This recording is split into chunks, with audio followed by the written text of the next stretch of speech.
Ladies and gentlemen, Rise of Kingdoms revealed two massive updates this morning, the first being a full breakdown and explanation of the Song of Troy KvK, and the second being more details about the death of pilots. So today we're going to go over both updates, but first, what's going on, guys? Cheers. Now before we begin, of course, as you guys know, I'm a sponsored partner created with Rise of Kingdoms, so if you want more raw content, consider subscribing down below. Here you can see a fantastic skit between Leo and Goose, and this was actually hilarious. I highly recommend you guys check out this full video. The link will be in the description below, but without further ado, let's jump right in here. The Song of Troy KvK, they do have the map revealed. This is the full battlefield map here. Of course, they don't show any passes and pass levels or timers or anything like that. We literally just get what the starting provinces are. Next, they of course reveal that with the update that brings us the Song of Troy KvK, it will also bring us the first strike of both Achilles and Hector. And if you guys are familiar with the first strike events, basically this is just a week-long event where you get to try out the new commander before you actually invest in them if you want them. Now of course the skills and talents and everything have already been revealed. If you guys missed that, check it out on the channel. But what hadn't been revealed is how exactly we were going to be able to unlock these commanders, because remember in the past, like with Ragnar Prime for example, they only revealed one commander, right? It was just one new commander, and so they just came along with it with an event. And as it turns out, we do have sort of two events here to get your hands on these commanders. So as you can see, Hector is unlocked through the Trojan treasures event. So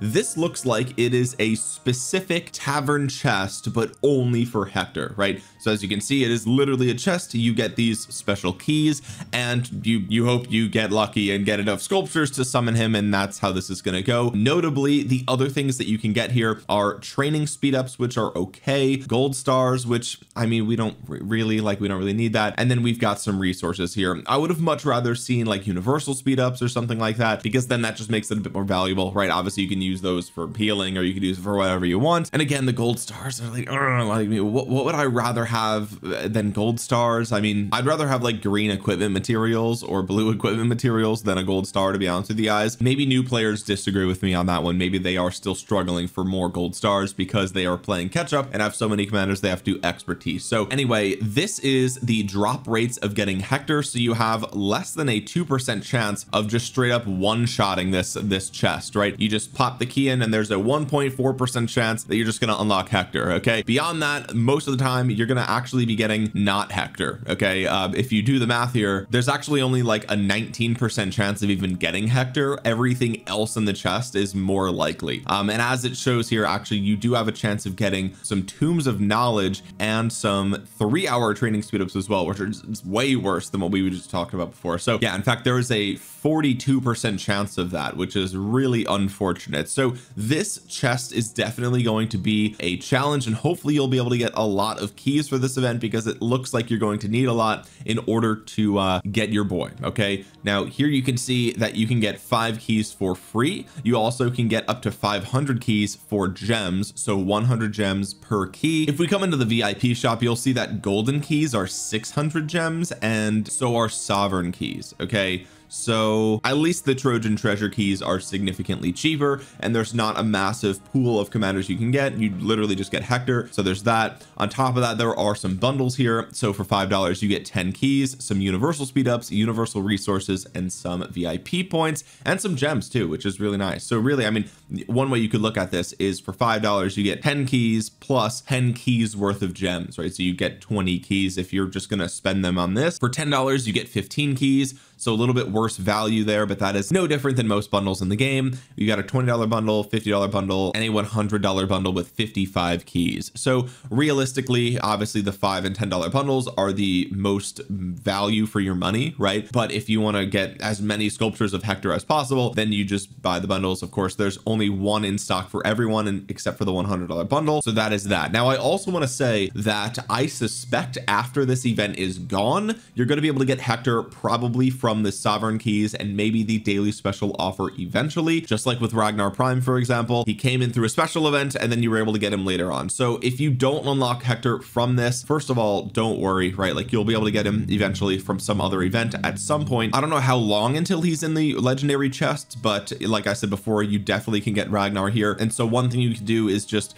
get up to like 200 or something, or before 200, maybe 199, and just leave it there and hoard your keys. And then once he's added, then you open a key, you guaranteed get the unlock of Hector, right? Like that's one thing that you could do. Again, I don't know if it's good, if he's going to be in here in 2 months or in 6 months or in 12 months. I have no idea, right? I think it was only a couple of months for Ragnar Prime, if I remember correctly, but I suspect you'll be able to get Hector in that way shortly. So again, don't fret this event too much if you don't get him, and don't blow all your gems on Hector, because realistically, if you guys want to know my opinion on Hector, I think you should check out my video, because I honestly don't think he is a must-have commander for most players. For Cav players, maybe. Of course, we do have new Cavs coming down the line too, so he might not even be relevant for them either. I know people have been talking about maybe for garrisons, right? So if you're a garrison player, maybe you want him, but realistically, again, I wouldn't sweat this event too much. Next up, we have the Son of Peleus, or Peleus, sorry if I mispronounced that, but this is the event where you're going to get your hands on Achilles. Now unfortunately, Achilles is the stronger of the two commanders, and as you can see here, he does seem to be locked behind this bundle. So I'm pretty sure this is exactly how it worked for Ragnar Prime as well, although I feel like Ragnar had a free unlock, right? I don't remember, but either way, you spend the $5, you unlock Achilles, then you get the free tier, and this will also give you more sculptures of Achilles, and then you also unlock more free tiers down the line, so you get some sovereign keys. It would have been nice if they gave you keys for Hector's event, right? I think that would have made more sense. It would, like, there would have been some synergy there, you know what I mean? You get more incentive to buy for one for the other, then you get some gold stars, and then there's another $10 bundle here, and this goes on all the way up to I think $20, right? If I remember correctly, you get 10 sculptures here, right? So it's 10 sculptures for $20. You compare that to the Writer of History bundle, which is 10 universal sculptures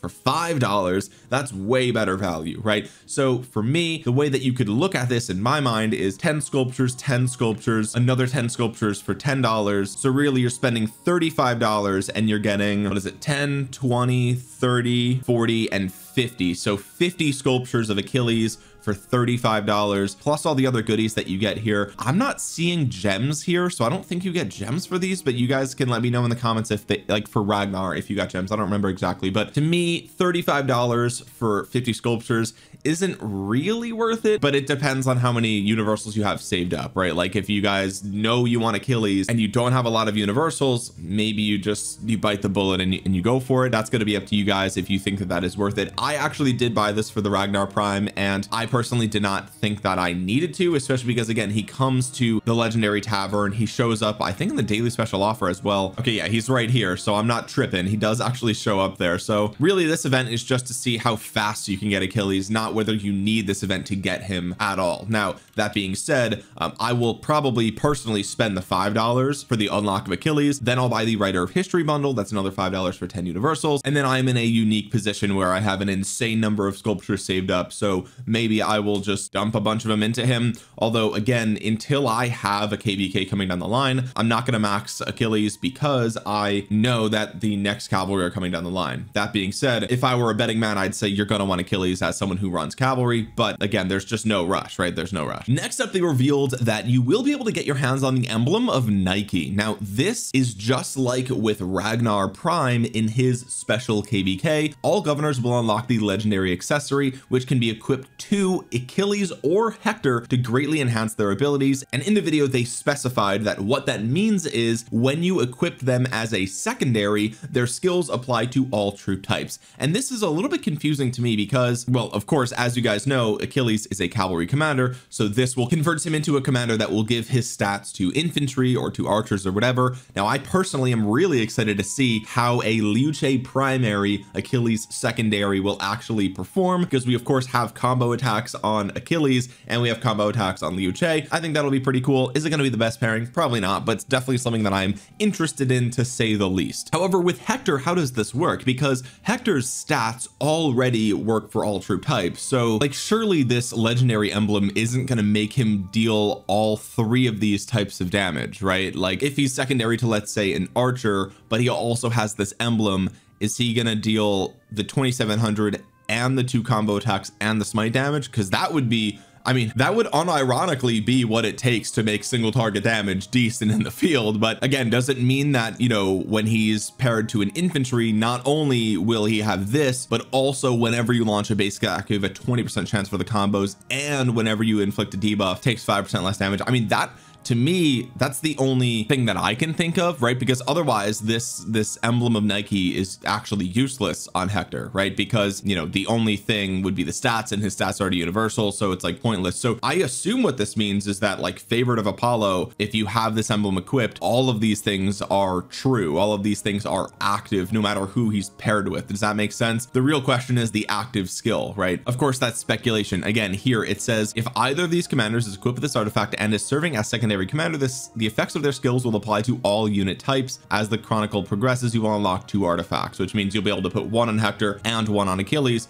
That's pretty cool. But again, it would be kind of crazy if every part, I mean, I guess it has to be the case that all parts of Hector's skills work when he's secondary and he has this, right? I don't know, we'll have to test it when it's actually in the game. Now, they're also bringing back the A Will to Skill event, which this event is actually quite rare. They don't do this very often, but what this event is, you know, if you are going to convert your universals into a specific commander, this would be a good time to do it because you actually just gain some bonuses for this. So think of it as like the more than gems event, right? If you're going to spend gems on something, you might as well wait until that event because you get more stuff for free. Here's the same sort of thing, except really, I don't know how, you know, valuable this actually is, right? Because I mean, we've got building and research speed ups. This is for new players. No one cares about this. Gold keys and gold stars. Again, endgame players don't care about that. We have a talent reset, whatever. 150 sculptures gets you 1,000 gems and 4, basically 1 legendary material choice chest. That's pretty cool. And then at 200 sculptures exchanged, you get 2,000 gems and a skill reset, which is pretty valuable for free-to-play players. So I mean, if you were gonna exchange anyway,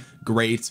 Otherwise, you know, it's not it's not the end of the world if you miss this event, right? I mean, for purple materials, yes, that sucks to miss it, but like, what are you gonna do, spend 150 sculptures that you didn't plan on spending just for, no, I don't think that's worth it. Even still though, great event. If you're going to do it, you get some free stuff. One way you can look at this, right, is if you were going to get Achilles to 5511 either way, well, if you do it right now, you get 3,000 gems, a skill reset, and 4 materials, right, plus some other stuff. I mean, that's just one way to look at it, you know, so you might as well do it. Otherwise, this is a waste. And by the way, this is only for Achilles and Hector, so don't think that you can just start exchanging for other commanders. Okay, I know this was actually a point of contention and some confusion for the first time this event came around, so don't get it twisted. Last year when this came around, it was only for the Viking commanders. Okay, now it's only for Achilles and Hector, so don't go wasting your sculpture. Okay, now we get into some more details for the KvK specifically. Here you can select a patron for this KvK, so it has nothing to do with your actual account. It is only within the Song of Troy KvK. You have Athena, Artemis, Apollo, and Poseidon,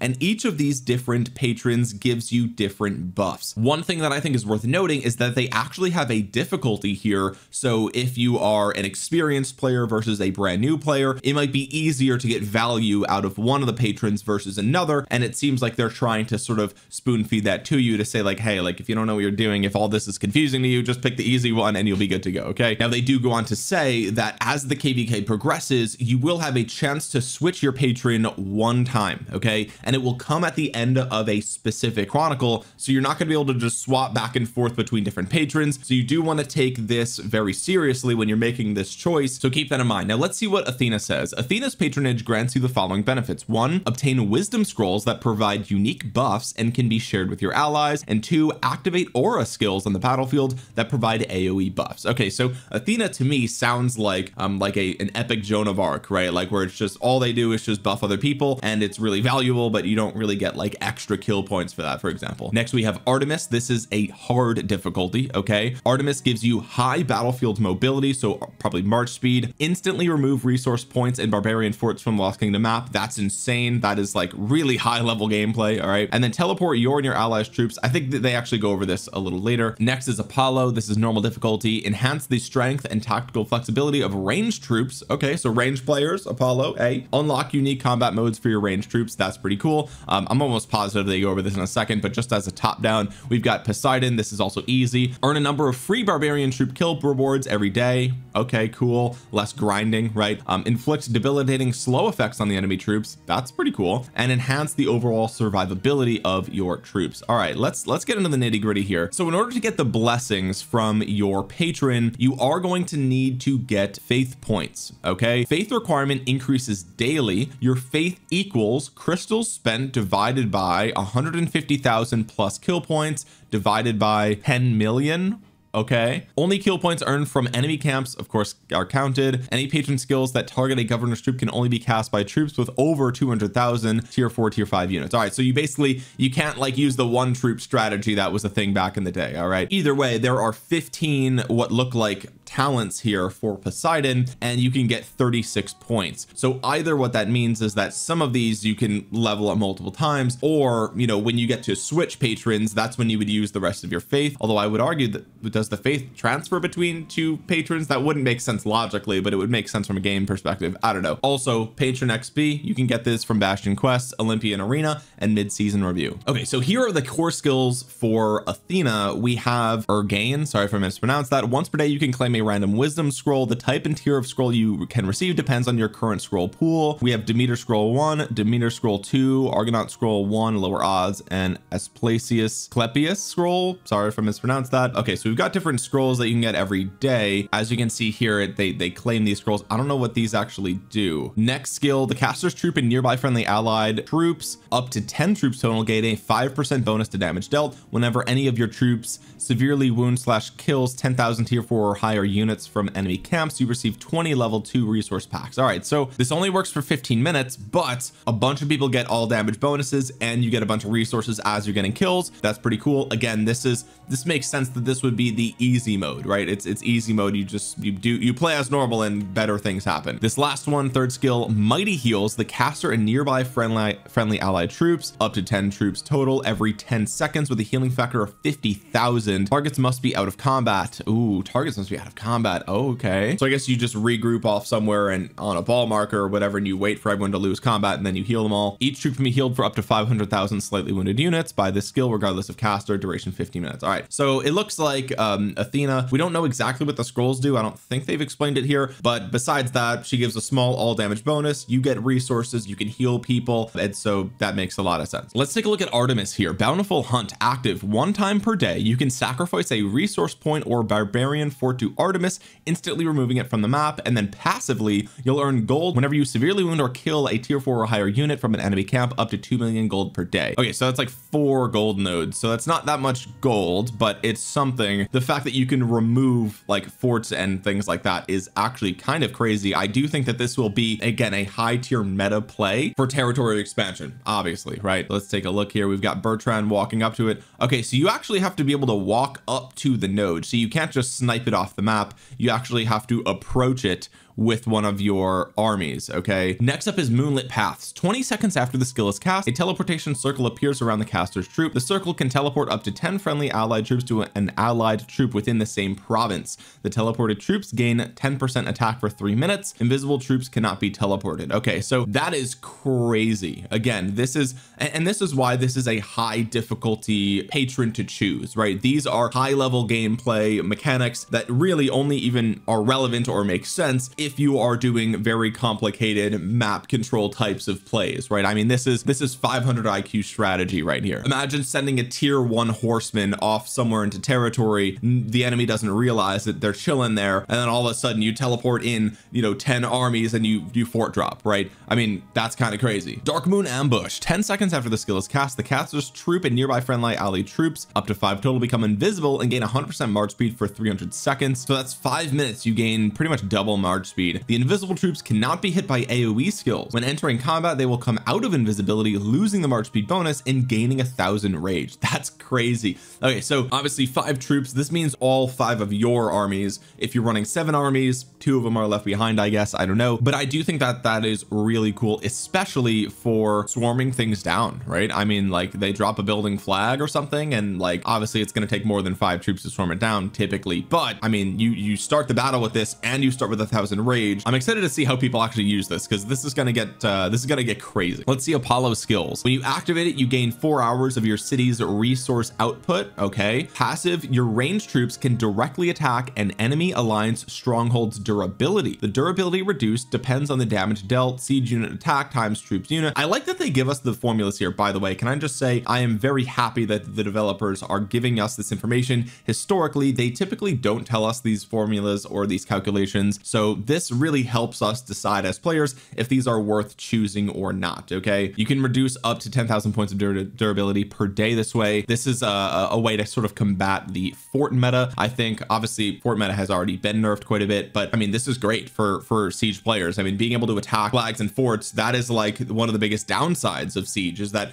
they can't actually help with map progression in that way. All they can do is sort of play defense for the ball as it's advancing. Right now they can actually help there, and that's huge. Next skill can be cast by a troop using V formation. The troop takes 6 seconds longer to switch into ranged mode. While in ranged mode, it gains 50% attack range, but it recovers rage 10% slower and can only attack enemies within a certain angle. The angle can be adjusted without exiting ranged mode. So let's actually see. Oh, okay. All right. Yeah. So this makes a lot of sense. You choose a cone and you're going to deal more damage in that direction, but it takes longer to set up. All right. That's really good for ranged players, especially for things like passes and choke points. That's like going to be really powerful. Third skill can be cast by V formation. This troop can launch ranged attacks without switching to ranged mode, but it loses 15% attack and can only attack if it has been out of your city for 15 seconds. If there are no enemy troops within melee range, the troop deals 30% more damage. That is insane. I feel like ranged players are really going to like this. It's a 30-minute timer. After that, you lose it. This one was also a 30-minute timer, by the way, so really add some flexibility to the ranged gameplay, which I think ranged players will appreciate and they have been asking for sure. Finally, we have Poseidon. Violent waves. You can instantly defeat 7 barbarian troops per day without spending action points. Whenever one of your field troops enters combat, your troop and up to 5 nearby enemy troops lose 50% march speed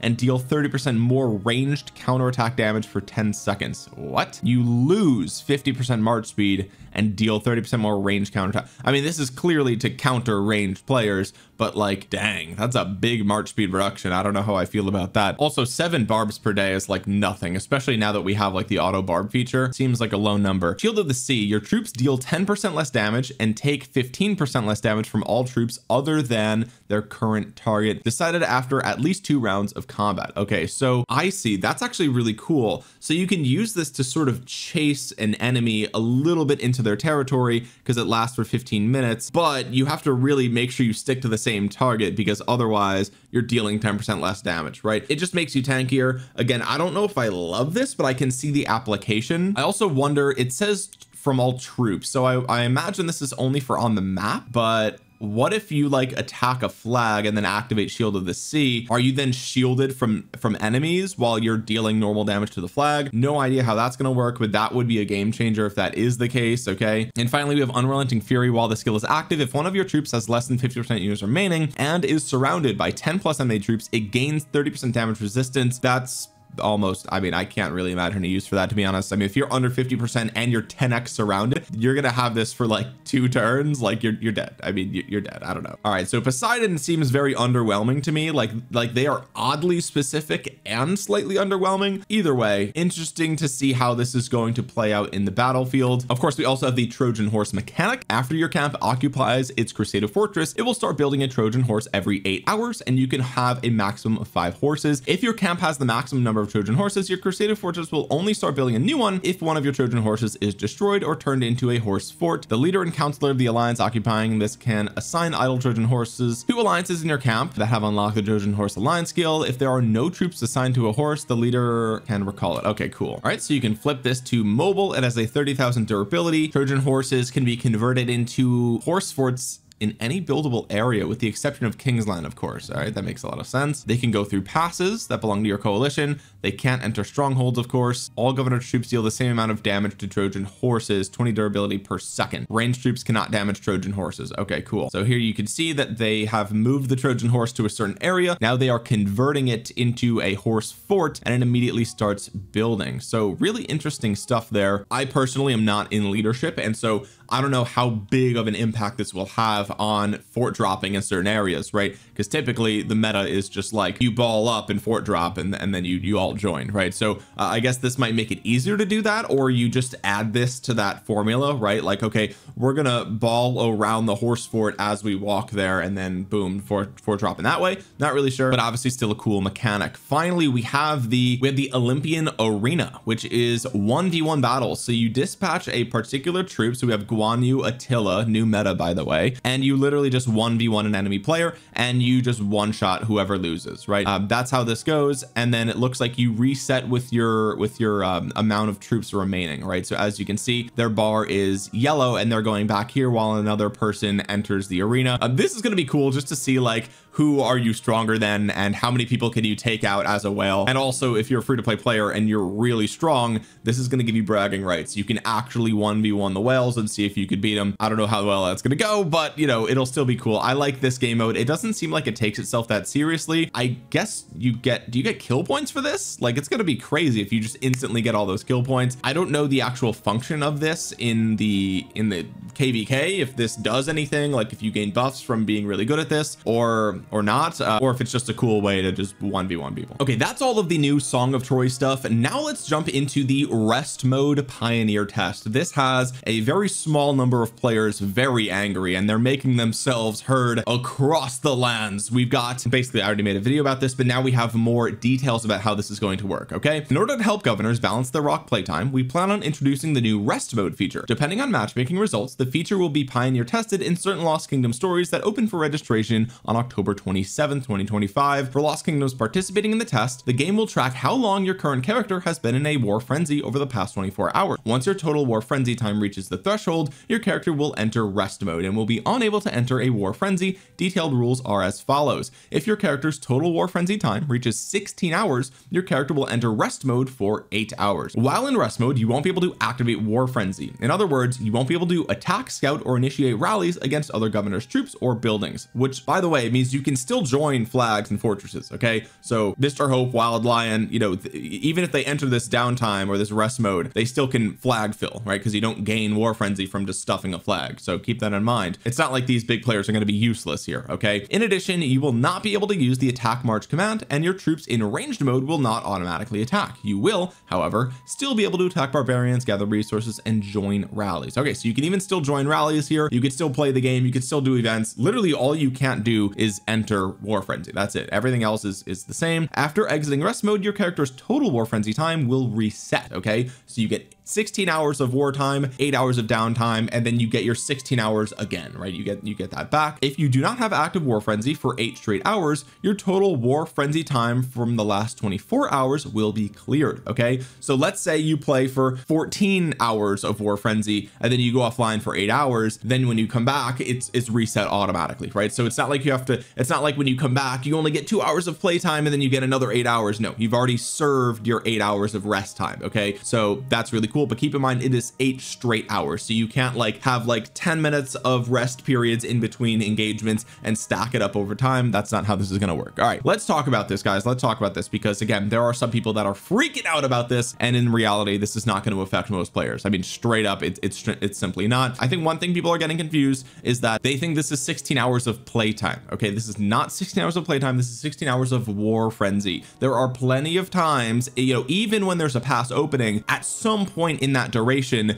there's going to be a downtime, right? There's going to be some times where you're sitting in a ball marker waiting for instruction, waiting for a flag to build, waiting for an enemy flag to burn. Like, there are always going to be downtimes in war where you do not have war frenzy. Okay, now what this does mean is maybe you have to be a little bit more conscious of when you're turning on war frenzy. Does that make sense? Like, don't just randomly scout people across the map. Don't scout bomb some guy who's in Lost Kingdom chat. Don't do stupid things that give you unnecessary war frenzy. Only enter war frenzy when you need to do so. And if you follow that rule, what's going to happen is you will notice that there will be, you know, chunks of times, maybe it's small chunks, right? But that there's going to be chunks of time over that 16-hour period where you will not be in war frenzy, and that 16 hours of gameplay is going to stretch into 17, 18, 19 hours of actually playing the game before you hit that 16 hours of actual war frenzy. Okay, so I need you guys to understand the difference here. If you were a player who was always in war frenzy for 16 hours a day, that's crazy. Okay, that is actually wild. But realistically, 16 hours of war frenzy is 4 army expansions in a row, back to back to back, with no downtime at all. Okay, now look, I know there's going to be the guy in the comment that says that's me every KvK, and like I hear you. I know some of you guys, I know this may affect some of you guys out there, and because you guys are the most passionate players in the game, you are making your voices heard loud and clear. Everyone hears you, and it makes it seem like this is a huge deal. But again, in reality, if we're talking about players who authentically and organically hit 16 hours of war frenzy in a given period, we're talking about like 2% of the player base, right? It is genuinely, I can't stress this enough, it is genuinely a very small like, and this is the thing, right? Because all these players are in the same kingdoms together, and so they look to their left, their friends are doing the same thing, they look to their right, their other friends are doing the same thing, and they're thinking, well, all of my friends are affected by this. And it's like, yeah, because all of you guys are super high end players, so it feels like a lot of players are going to be affected by this because everyone you know might be affected, but in the grand scheme of the entire game, it's a very small number of people. Okay, so realistically, I think 16 hours is a great number. For me personally, I probably would have leaned towards like 18 hours just to play it a little bit safe, right? Because again, it's still going to stretch past that, you know what I mean? It's still going to be, it's war frenzy time, not play time. I want to keep hammering that in. So, you know, 16 hours of war frenzy time is probably 17, 18, maybe 19 hours of actual play time, depending on how much downtime, you know, like for Kingsland, for example, you're going to have a lot of your play time be within war frenzy, obviously, like you're just going to constantly be playing. But again, 4 expansions in a row is crazy, right? It's actually crazy. Even for me, you know, I've only done that a handful of times, right? And I know you're going to look at the kill points and be like, oh, well, that's because you're a farmer, Omniarch. I know I'll never beat the farmer allegations, I get that, but my point is a vast majority of players will not be affected by this. I am not that worried about this, and if it turns out to be the case that it is a big deal, well, great news, it's pioneer tested, so it's not permanently in the game, so they're going to adjust this if they see that it needs to be changed, right? If they see a big drop off in everyone's playtime, like the small minority thinks will happen, then they'll just change it. They'll change it to 18, they'll change it to 20, or maybe they'll just get rid of this entirely and say like, hey, this didn't work, and that's that, right? But what's important here is that they are doing something. What's important is that they are tackling the pilots, and like genuinely this will affect the pilots for sure. I mean, pilots, this definitely is directly targeted precisely at pilots. I mean, those are the majority of people that will be affected here. Okay, and I think the biggest, you know, sort of counter argument to this is that, okay, well, they could actually just solve this problem even easier if you limit it to, for example, device IDs. So let's say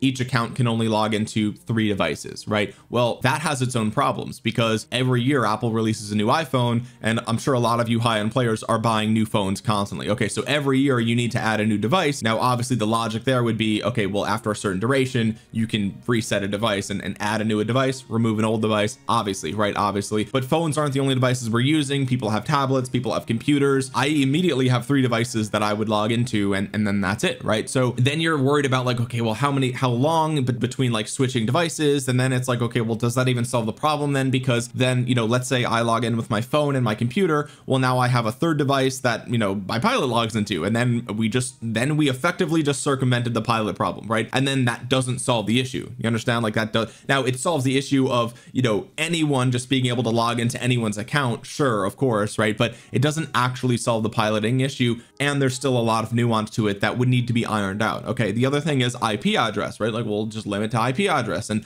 that's fair, except people use VPNs, people travel, some people travel for work, right? Now, personally, I do think that, you know, if you implemented some logic, I'm sure there's some AI you could code to figure this out. If you're jumping IP addresses too often, maybe you get booted offline. I don't know. There are ways to make these suggestions work, but I think that this is also a completely valid way to combat pilots that, again, seems like it would affect a lot of people, but in reality, it won't. It genuinely will will not. And then you don't have to worry about coding an algorithm to figure out, oh, have they switched IP addresses too frequently, or oh, like now people are reaching out to support and say, oh, well, I cracked my phone and I just got a new one even though I already got a new one, and support, can you remove my device? Like, people are going to try to circumvent that. I'm telling you, people have been breaking the rules here for years now. What makes you think that they're going to just stop just because they're seeing a little bit of resistance? They're not. They're going to try to find another way around it, and they're going to continue to pilot, right? And so this is a hard cap on all players across the game, and a majority of players aren't even going to know it, right? And I think that is sort of there's a little bit of genius there in the simplicity of this,